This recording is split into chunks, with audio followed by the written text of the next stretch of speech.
Okay, hi, I'm Rebecca, and this is Ashlyn and Portia, and we did our project on Hans Eysneck, and he was a 20th century psychologist that studied personality and intelligence. So, first off, he was born on March 4th, 1916 in Berlin. And then 1934, he actually moved to England because, obviously, the Nazi invasion and stuff. And he attended the University of London, and in 1940 he earned his PhD while working in the psychology department in the university. In 1955, he became a professor at King's College. So, next, over the course of his career, he published 79 books and over 1,097 articles.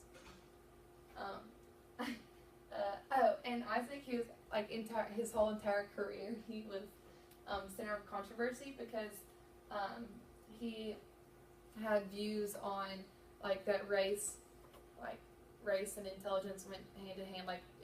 Your race determines your level of intelligence, and so the nature of intelligence was partially genetic, and that different racial groups have different levels of intelligence. And he even one time was punched by a protester giving a speech, and I thought that was interesting. So, here's some just random fun facts.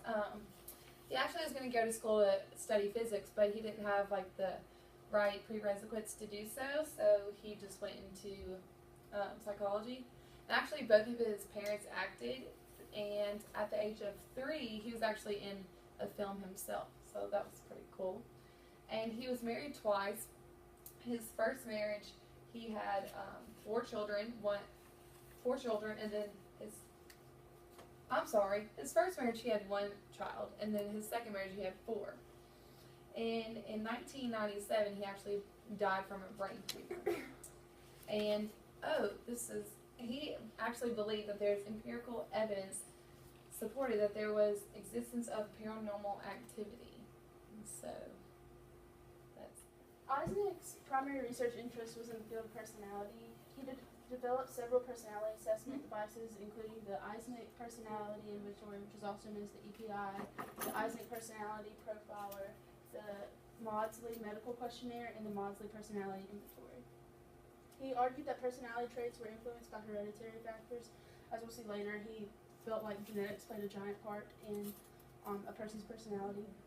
He agreed with Cattell that personality is composed of traits or factors derived by the factor analysis method. Yet he had been a critic of the factor analysis and of Cattell's research because of the difficulty in replicating Cattell's findings. Although he used factor analysis to uncover the personality traits, he supported the method with personality tests. Eysneck was one of the only personality theorists to give credit to his wife for helping him. He thought that she was an intricate part into developing his personality theory. He researched genetics through analyzing the personality images of identical twins and fraternal twins. Identical twins are more alike in their personalities, even when the twins were raised by different parents in different environments. So even if the identical twins didn't live together, after testing, they showed that they had similar personality traits.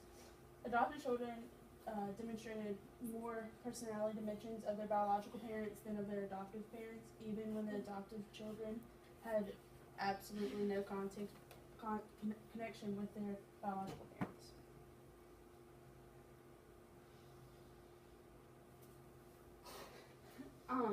Eysneck's personality dimensions were based on 3 personality dimensions called superfactors. There were 3 of these, and the first one was E, which stood for extroversion versus introversion. The second one was N for neuroticism versus emotional stability, and P was for psychotism versus impulse control. People will either score high or low in these dimensions, and that's how he got their personality traits. And he believed traits remain stable throughout one's lifetime. The first personality dimension was extroversion versus introversion. People who score high in extroversion on the EPI have been found to experience more pleasant emotions than those that score on the lower end. These are extroverts. The introverts obviously are more reserved, and we'll cover more of that later. Eysneck believes differences between extroverts and introverts are genetically based. And extroverts actively seek excitement and thrills, and they're more of the risk takers than the introverts. And he thought this was due to a lower base level of cortical arousal than introverts. Introverts also have lower pain thresholds than extroverts and exhibit greater sensitivity to lower level stimuli. Now Rebecca will talk about the second superfactor. Okay, so we have neuroticism and versus emotional stability, and he suggested that neuroticism it deals with heredity, so it's largely inherited rather than like learned throughout their life. And so people who score high on the EPI and neuroticism outperformed those who score low when their work environment was fast-paced and kind of stressful. So people who scored high tend to score lower on verbal abilities. And scoring high, you'll usually have a greater activity in the brain areas that control the sympathetic branch of the autonomic nervous system, which is basically the body's alarm system. Okay, personality dimension number 3, psychoticism versus impulse control. People who score high in psychoticism tend to have greater problems with alcohol and drug abuse. Can also be highly creative. They typically have scored high on the authoritarian and controlling parents. They determine genetically and through their environment. Men generally score high in psychoticism than women. Traits of Eysneck's personality dimension. The first one is extroversion, and these people are sociable, carefree, sensation-seeking, assertive, dominant, lively, and adventuresome.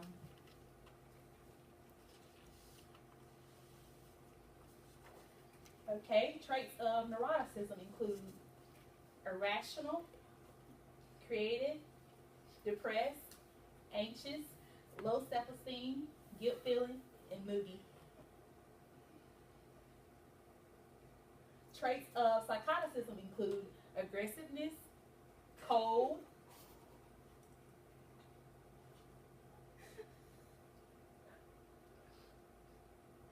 Sorry, we have some technical difficulties.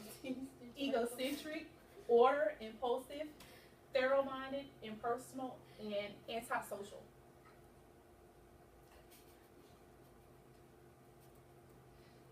And that's the end of it. And so, Next, we're going to include our game into our presentation. Our game includes, we're going to play a game based on Hans Eysneck personality dimension. You can choose from either low or high and 2 words that best describes your personality. Okay, do we have any volunteers from our audience? I'll volunteer. Okay, you can volunteer. So what do I do? You're going to choose 2 words from each category that best describe your personality.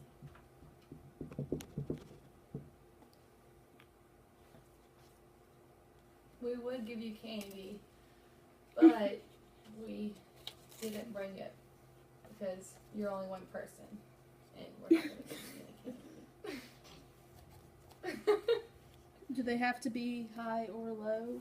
Or Yeah, either or, either high or low in either area. So I can't pick one from low and one from high. Mhm.